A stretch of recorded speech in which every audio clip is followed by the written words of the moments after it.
first saw her, she was walking slowly through the hat department at Dillard's.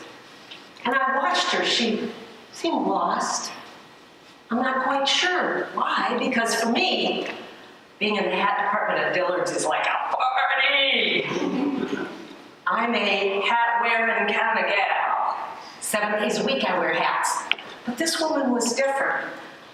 It was summer, the second Saturday in July, and she was wearing a raincoat. It was hot outside, and she was quiet. As she'd reach up, she'd take a hat down, look at it, touch it, and put it back.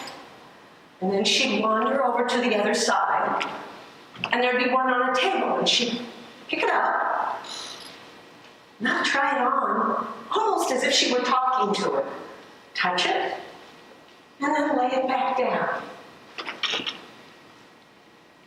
And then I overheard her say to the sales lady, I need to find a hat.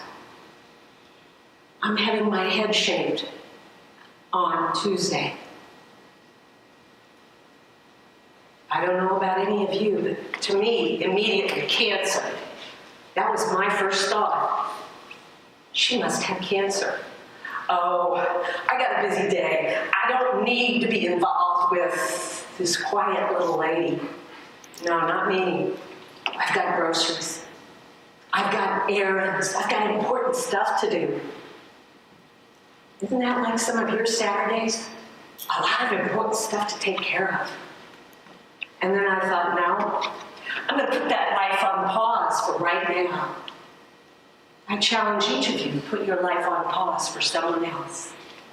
And so I walked up to her, and I said, by the way, the sales lady had disappeared. And I said, I don't mean to be intruding, but I heard that you're going to have your head shaved and you need a little help finding a hat. She said, I didn't even want to try them on because I've already taken chemotherapy and my hair's falling out. And I'm afraid that it'll bother the people at Dillard's. And I said, I don't know you very well, but who cares?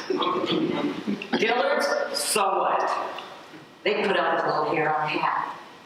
My name's Mary. And she said, honey, my name's Levita. And I have breast cancer. I said, well, I kind of thought that. She said, but it's a good thing. It's only breast cancer. It's only breast cancer. Now, I could never say those words, it's only breast cancer. She said they thought it was liver cancer, but it's only breast cancer. Oh my, you are a brave one. And she says, not really. She says, I'm so worried about my kids. I don't know about my daughters. I thought, she's got to be 70. Daughters? She said, yeah, they're 37 and 40.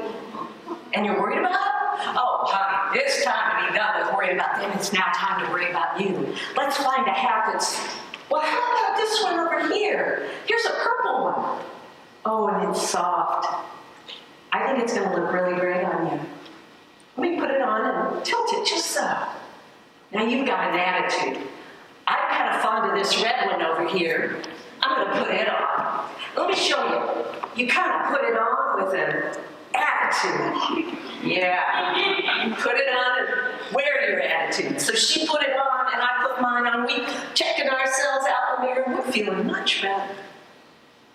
We had a great time. She bought 2 hats. I bought one.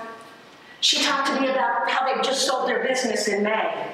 And then she and Mike were going to have some fun.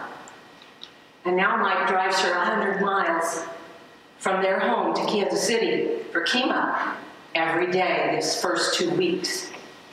And 100 miles back home. And she opened up and she shared some fears and all kinds of things. And I thought, well, man, I'm glad I put my world on pause today. And so we said goodbye and exchanged phone numbers. And she said, by the way, why did you get a hat today? I said, I've got an award coming up in 3 weeks. The Business Journal's giving me some award for something. It's, you know, business women and all that. She said, well, good for you. Flash to 3 weeks later. There I am. checking myself out in the ladies' room, saying, "You are looking good today." "Yes, you are."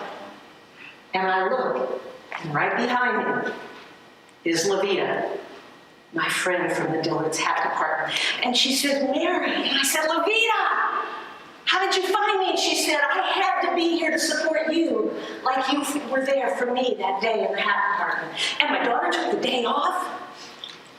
We're here cheering you up. Good for you." I was humbled. By now she had no hair, but she had that purple hat on. What a day. We celebrated together.